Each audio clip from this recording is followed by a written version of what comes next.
पति पत्नी का सच्चा प्यार। एक आदमी ने एक बहुत ही खूबसूरत लड़की से शादी की। शादी के बाद दोनों की ज़िंदगी बहुत प्यार से गुजर रही थी। वह उसे बहुत चाहता था और उसकी खूबसूरती की हमेशा तारीफ़ किया करता था। लेकिन कुछ महीने के बाद लड़की चर्म रोग स्किन डाइजेस्ट से ग्रसित हो गई और धीरे धीरे उसकी खूबसूरती जाने लगी। खुद को इस तरह देख उसके मन में डर समाने लगा कि यदि वो बदसूरत हो गई तो उसका पति उससे नफरत करने लगेगा और वह उसकी नफरत बर्दाश्त नहीं कर पाएगी।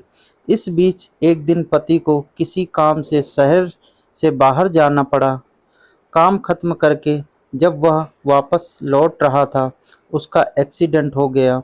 एक्सीडेंट में उसने अपनी दोनों आंखें खो दी, लेकिन इसके बावजूद भी उन दोनों की ज़िंदगी सामान्य तरीके से आगे बढ़ती रही। समय गुजरता रहा और अपने चर्म रोग के कारण लड़की ने अपनी खूबसूरती पूरी तरह से गंवा दी और वह बदसूरत हो गई।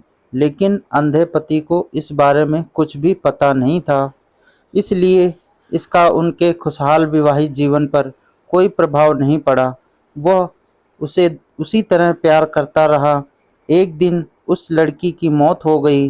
पति अब अकेला हो गया था। वह बहुत दुखी था।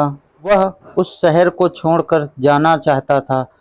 उसने अंतिम संस्कार की सारी क्रियाविधि पूर्ण की और शहर छोड़कर जाने लगा। तभी एक आदमी ने पीछे से उसे पुकारा और पास आकर कहा, अब तुम बिना सहारे के अकेले कैसे चल पाओगे? इतने साल तो तुम्हारी पत्नी तुम्हारी मदद किया करती थी।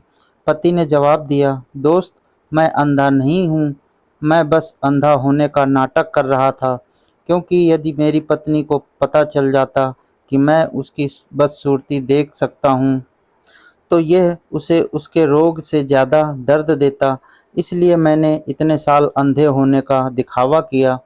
वह बहुत अच्छी पत्नी थी, मैं बस उसे खुश रखना चाहता था। सीख इससे हमें क्या मिलती है? खुश रहने के लिए हमें भी एक दूसरे की कमियों के प्रति आंखें बंद कर लेनी चाहिए और उन कमियों को नज़रअंदाज कर देना चाहिए। अगर आपको यह पति पत्नी की कहानी पसंद आई हो तो हमारे चैनल को सब्सक्राइब करें और ज़्यादा से ज़्यादा वीडियो को शेयर करें। वीडियो पूरा देखने के लिए आपका बहुत बहुत तहे दिल से धन्यवाद।